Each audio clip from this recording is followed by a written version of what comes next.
রাষ্ট্রে ওই সমাজে কোনো মানুষ অপরাধ করতে সাহস পায় না। হযরত ওমর খলিফাতুল মুসলিমিন, সংসদে অধিবেশন চলতেছিল। তিনি সংসদ অধিবেশন চলাকালীন সময়ে হযরত ওমর তখন খলিফা, একজন বৃদ্ধ মহিলা একটা যুবতী মেয়েকে নিয়ে সংসদ ভবনের সামনে আইসা দরজায় দাঁড়াইলেন। হাত উঁচা করে বললেন, ওমর বক্তব্য থামাও। বলেন তো পৃথিবীর এমন কোন মহিলার বা কোন পুরুষের কলিজা আছে হযরত ওমরকে কথা বলতে থামাইতে পারে? হযরত ওমরের কথা বক্তব্য বন্ধ করতে বলে এরকম সাহসী কোনো মানুষ পৃথিবীতে আছে? একজনও ছিল না তৎকালীন পৃথিবীতে, আর কি কিয়ামত পর্যন্ত কেউ হবেও না। হযরত ওমর আস্তে রুহুর বক্তব্য বন্ধ করে দিলেন। বক্তব্য বন্ধ করে সাহাবীদেরকে বললেন, তোমরা বসো, আমি একটু খোঁজ খবর নিয়ে আসি মহিলা কেন এসেছেন।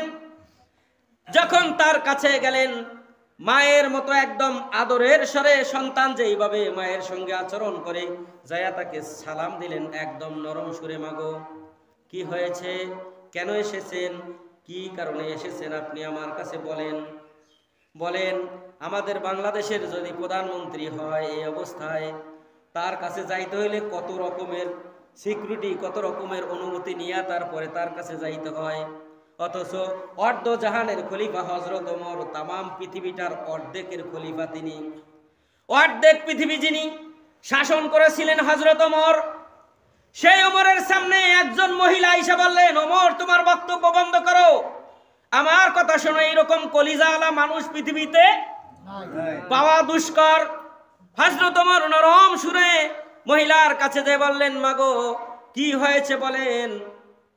মহিলা বললেন, ওই ওমর, তোমার সন্তান আবু শাহামা আমার এই যে যুবতী মেয়েটাকে দেখো, এই যুবতী মেয়েটাকে ধর্ষণ করেছে, আমি বিচার চাই।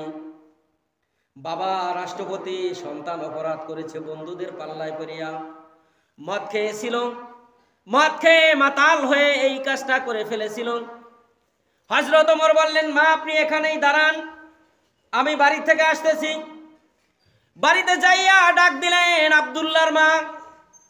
হযরত ওমরের বড় সন্তানের নাম ছিল আব্দুল্লাহ। আব্দুল্লাহর মা যখনই বলছেন আবু শাহামা তখন ভাত খাইতেছিলেন। যখন এই বাবার ডাক শুনেছেন, কলিজার মধ্যে তো পানি নাই সন্তানের, কারণ বাবা কি রকম মানুষ এইটা তো সন্তান ভালো করেই জানে। হযরত ওমর রাদিয়াল্লাহু তাআলা আনহু তার স্ত্রীকে বললেন, স্ত্রী বললেন, স্বামী গো আপনি এই অসময়ে কেন বাড়িতে আসলেন? বললেন দরকার আছে। তোমার আবু শাহামা কোথায়? বললেন যে আবু শাহামা ঘরে আছে, আবু শাহামা খানা খাইতেছেন। হযরত ওমর বললেন, তাড়াতাড়ি করে খানা শেষ করতে বলো। এবার স্ত্রী বললেন, কেন কি হয়েছে গো বলো। কয় তোমার সন্তান এই অপরাধ করে এসেছে, মহিলা তার মেয়ে নিয়া আমার কাছে বিচার দিয়েছে, আমি বিচার করার জন্য এসেছি, তাড়াতাড়ি খাইতে বলো। বলেন তো এই অবস্থায় আর খানা মুখের মধ্যে ঢুকবে না? তার বাবার বিচার তো তিনি জানেন, খানা আর যায় না, পেটের মধ্যে আর খানা ঢুকে না। হযরত ওমর ডাক দিলেন সন্তানকে, এদিকে আসো, তুমি কি এই অপরাধ করছো? সন্তানও কোনো মিথ্যার আশ্রয় নেয় নাই, বললেন যে বাবা আমি এই অপরাধ করে ফেলেছি, আমি আল্লাহর কাছে তওবা করেছি, মাপ চেয়েছি। আমার মায়ের কাছে বলছি, আমার মাও আল্লাহর কাছে মাপ চেয়েছে, আপনি আল্লাহর হস্তে আমাকে মাফ করে দেন, জীবনে কোনোদিন আর এই অপরাধ আমি করব না। এবার হযরত ওমর বললেন, অপরাধ তুমি আমার কাছে বা আল্লাহর কাছে মাপ চাইয়া কোনো লাভ নাই। অপরাধ যার কাছে করেছো তার কাছে মাপ চাও, যদি সে মাপ করে দেয় তাহলে তুমি মাপ পাইবা, আর যদি সে মাপ না করে, বিচার আমার কাছে দিয়েছে, বিচার আমার করতেই হবে, কোনো রেহাই নাই। হযরত ওমর নিয়ে গেলেন সন্তানকে কাবাঘরের সামনে, সংসদের সামনে। ধর্ষকের বিচার কিভাবে হয় আল্লাহ কোরআনের মধ্যে দিয়ে দিয়েছেন। যদি কোনো ধর্ষণকারী অবিবাহিত হয় তাহলে তার 100টা চাবুক মারতে হবে তার গায়ে। বলেন তো 100 চাবুক মারলে একটা মানুষ জীবিত থাকবো? আর যদি বিবাহিত হয়, বিবাহিত হইলে কল্লা পর্যন্ত মাটির মধ্যে গেড়ে এই মাথাটাকে পাথর মেরে উড়ায় দিতে হবে। বলেন তো তাহলেও কি বাঁচবো না মরবো? হযরত ওমর সংসদে চলে গেলেন, ডাক দিলেন প্রধান বিচারপতিকে, বিচারপতি এদিকে আসো। এই যে আমার সন্তান এই অপরাধ করেছে, এই মহিলা তার মেয়ে, এই মহিলার এই যুবতী মেয়েকে ধর্ষণ করেছে, কোনো পক্ষপাতিত্ব করবা না। আমি ওমর রাষ্ট্রপতি বলে আমার নামের কারণে তুমি আমার সন্তানের বিচার কোনো কম করবা না, বেশিও করবা না। আল্লাহর কোরআনে যা আছে তাই করবা, বিচার করো। জনসম্মুখে 100 বেত্রাঘাত, তাও চামড়ার চাবুক। কিসের? চামড়ার চাবুক দিয়ে বিচার করা হবে, 100টা বেত্রাঘাত করা হবে। বিচারপতি বিচার শুরু করলেন। আল্লাহর নবীর সাহাবী হযরত ওমর বললেন, তোমার শরীরে যতগুলো শক্তি আছে সব শক্তি দিয়া পিটান মারবা। যদি পিটান মারতে শক্তি তোমার গায়ে রেখে যদি মারো, আস্তে আস্তে মারো, তাহলে কিন্তু আমি তোমার উপর বাকি বিচার করব। বলেন রাষ্ট্রপতি যদি বলে বিচারপতিকে এইভাবে বিচার করেন, কোন বিচারপতির বাবার ক্ষমতা আছে পক্ষপাতিত্ব করে বিচার করতে? না। আওয়াজ দেন। নাই। সাহস আছে কারো কোন বিচারপতির? হযরত ওমর দেখলেন বিচারপতি এক এক করে গোনা শুরু করলেন। 10টা বাড়ি দেওয়ার পরে হযরত ওমরের পছন্দ হয় নাই বাড়িগুলো।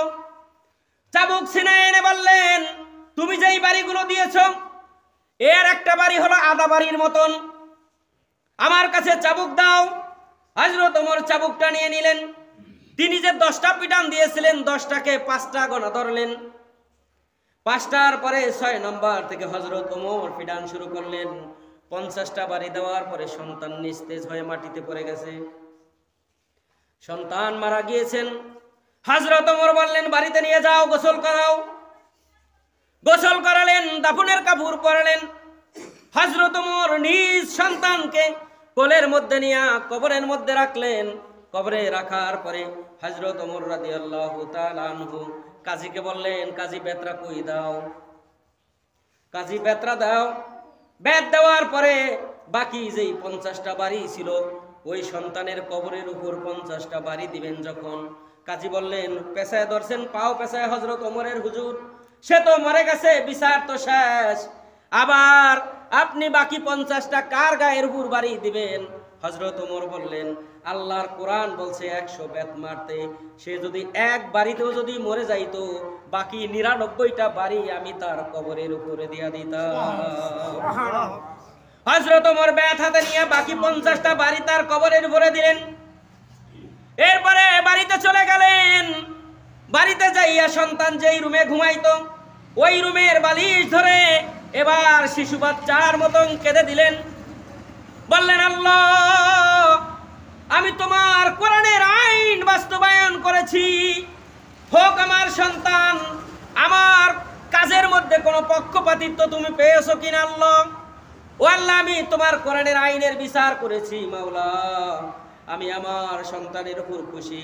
ও আল্লাহ, তুমি আমার সন্তানটাকে কবরে মাফ করে দিও। হাউ মাউ করে যখন হযরত ওমর কাঁদেন, তার স্ত্রী আয়েশা সঞ্জা স্বামীকে জড়ায় দেওয়া বললেন, স্বামী গো, এত অনুরোধ করলাম আপনার কাছে, হাত জোর করে পায়ে ধরে মাপ চাইলাম, সন্তানটাকে এইবারের জন্য মাফ করে দেন। মাফ তো করলেন না, মেরে ফেইলা মারিয়া ফেলায়া এবার আপনি আবার ওই সন্তানের বালিশ ধরিয়া কাঁদেন। এবার স্ত্রীকে বললেন, স্ত্রী গো শোনো, কারণ আমি আমার আল্লাহর আইন বাস্তবায়ন করেছি, আমার আল্লাহর হুকুম আমি বাস্তবায়ন করেছি। আমি চাই না আমার সন্তান সহকারে তুমি, আমি, আমার পরিবারের লোকজন আল্লাহ তাআলার আদালতে কিয়ামতের ময়দানে দর্শনকারীর পরিবার হিসাবে আল্লাহর সামনে উঠুক, এইটা আমি চাই নাই। আমি যেই বিচার করেছি আমি হক বিচার করেছি। শোনো, কিয়ামতের ময়দানে আমার আল্লাহ এই কারণে আমাদেরকে আর জিজ্ঞাসিত করবেন না।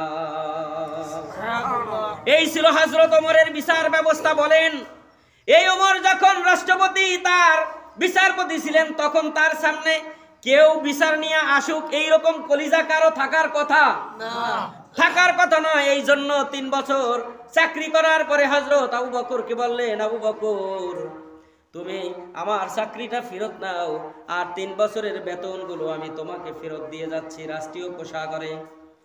হযরত আবু বকর বললেন, এটা তোমার পরিশ্রম, মামলা আসুক চাই না আসুক, বিচার আসুক চাই না আসুক, এটা তোমার কর্ম, এটা তোমার জন্য খাওয়া আল্লাহ জায়েজ করে দিয়েছে।